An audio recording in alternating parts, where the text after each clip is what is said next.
This me post, I don't even know.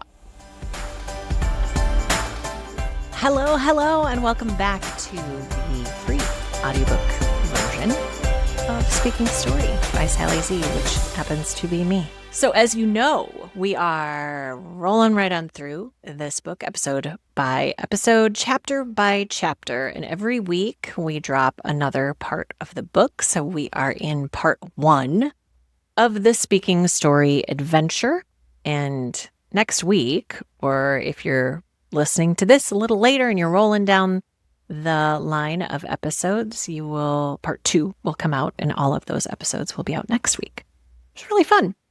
And it is, what's so special about this is, yes, you can get the ad-free version over on Audible anytime that you want for a small fee, or you can follow me through with this free version here on the podcast feed and over on YouTube for free with a little added context. I get to add just a little bit of introduction to each chapter.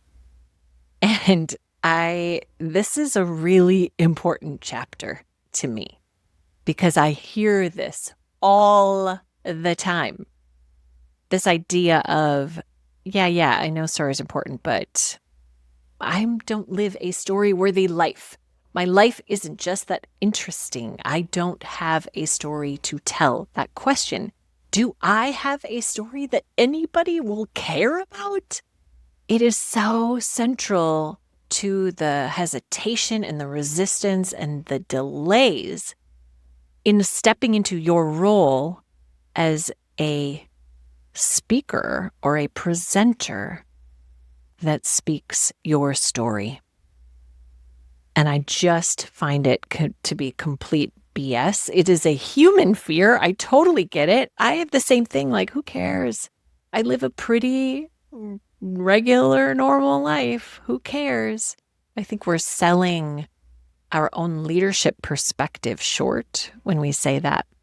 Funny story, a friend of mine, dear friend of mine, was reading the book. And what's so fun about it, she doesn't really know this life, like the entrepreneurial life, and I've known her since I was 11, so in her mind and my mind, we're just like college roommates and goofy friends who've known each other forever. And,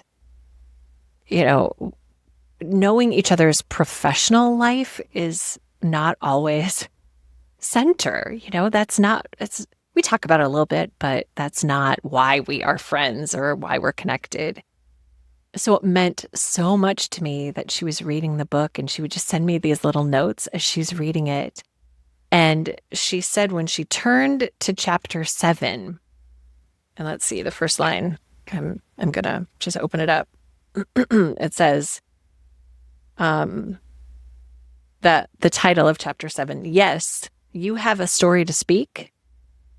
She was like, Sally, you literally responded to what I was thinking in my head, which is, yeah, but I don't have a story. And she turns the page and it says, yes, you have a story to speak.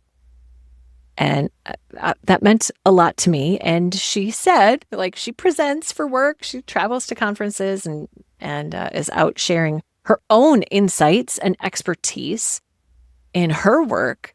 And she says, I've been thinking about you. You're in my head. I know I need to start with the story.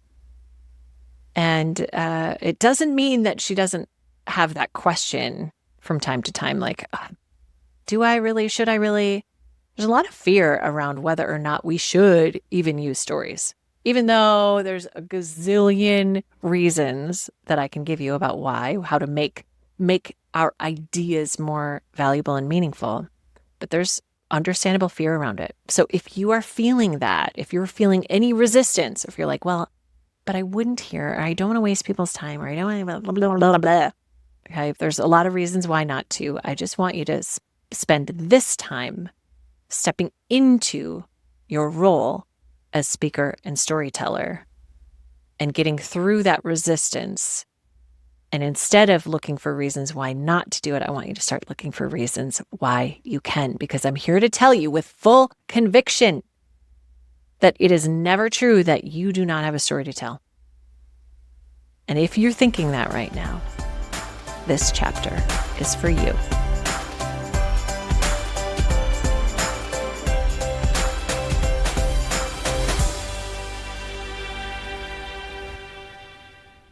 Hey everybody, and welcome to This Moved Me, a podcast about creating talks that move the world. With me, your host, Sally Zimney.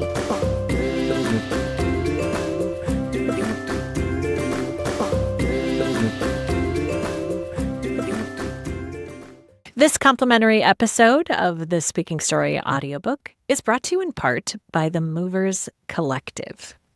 If you are listening to a book about speaking stories, I have a feeling you already know that you have a message worth sharing.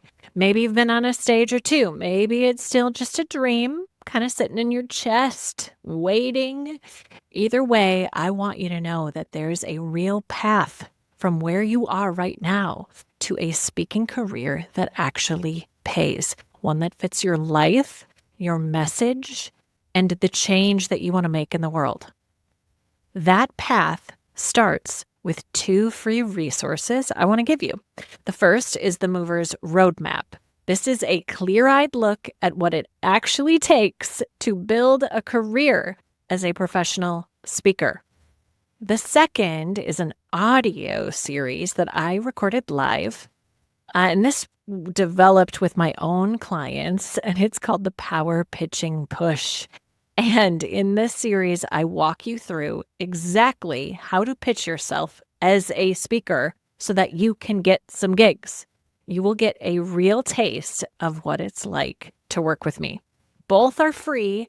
Go grab them and figure out your sally-z.com/path. sally-z.com/path. And when you're ready to go all in, the Movers Collective is where we can take you from talented to professional. All right, now let's get into the show.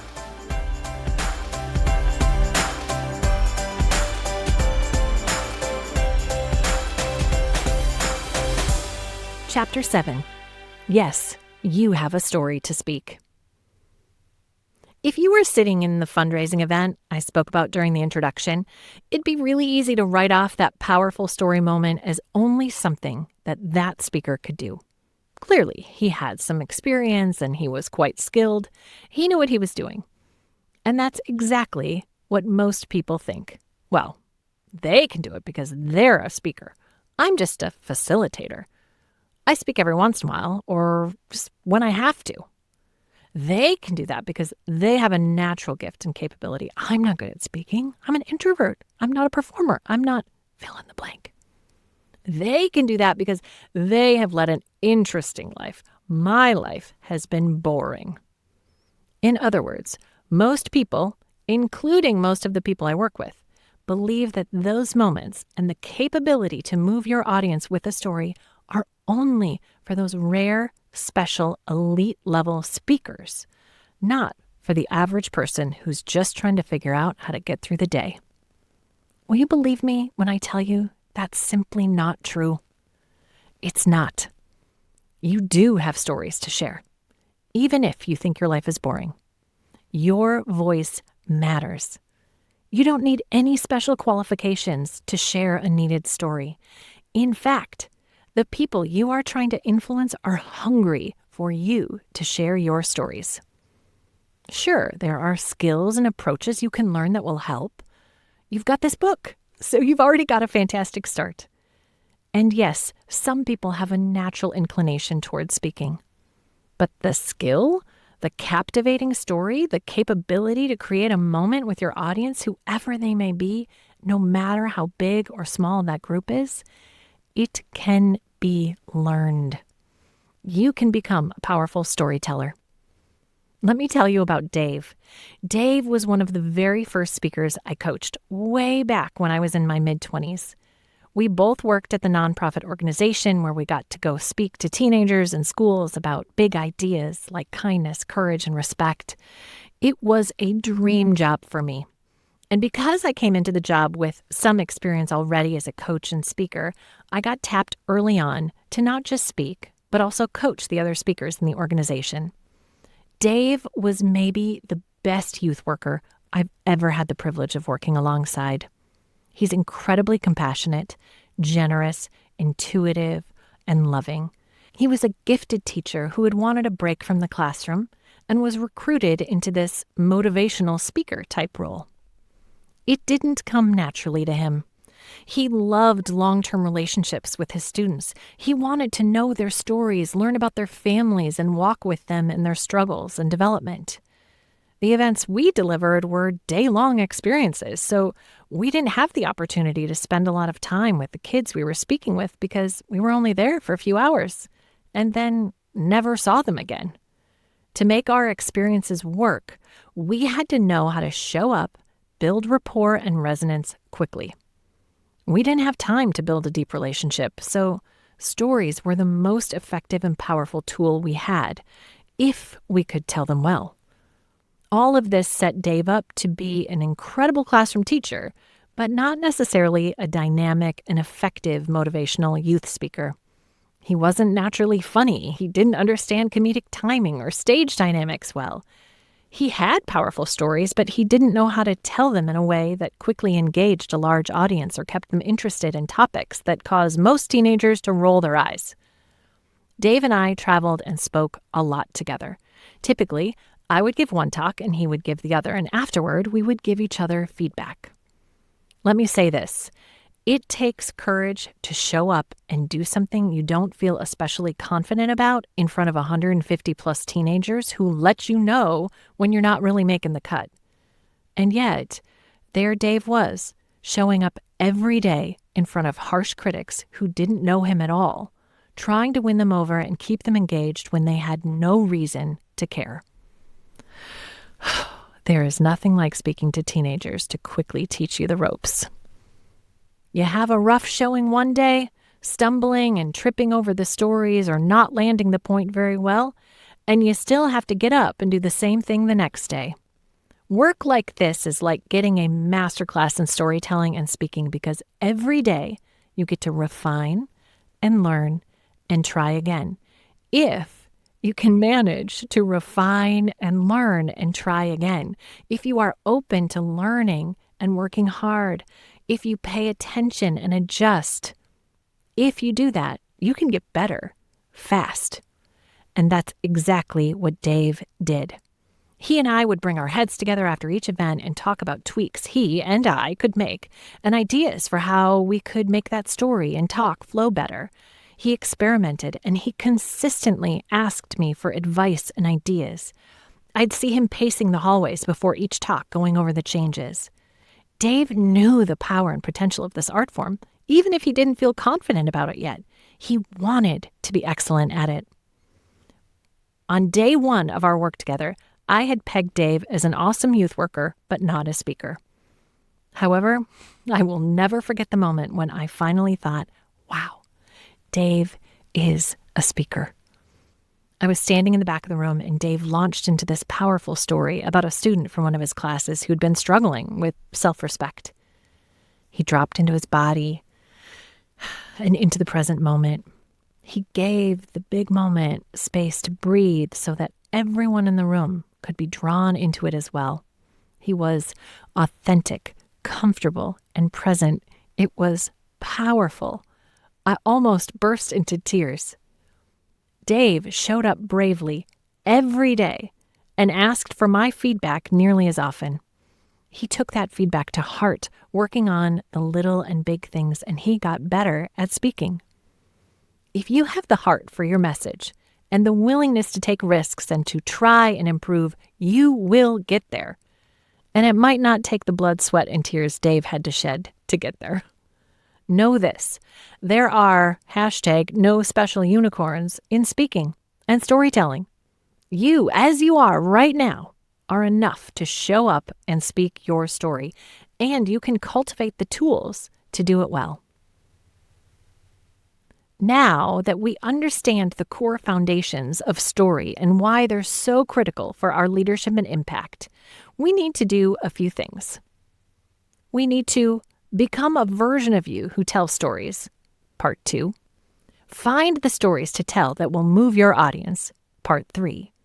Craft a story, part 4. Learn from other speakers to help you find your approach, part 5. And tell your stories well, part 6, which is exactly what we'll do in this book. So, are you ready?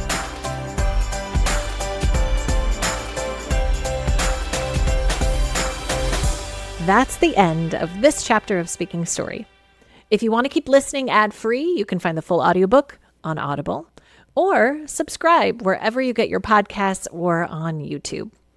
And if this chapter stirred something in you, if it, shall we say, moved you, let me suggest that you start with the Unspeaker Simple Storytelling Audio Mini Course at sally-z.com/unspeaker.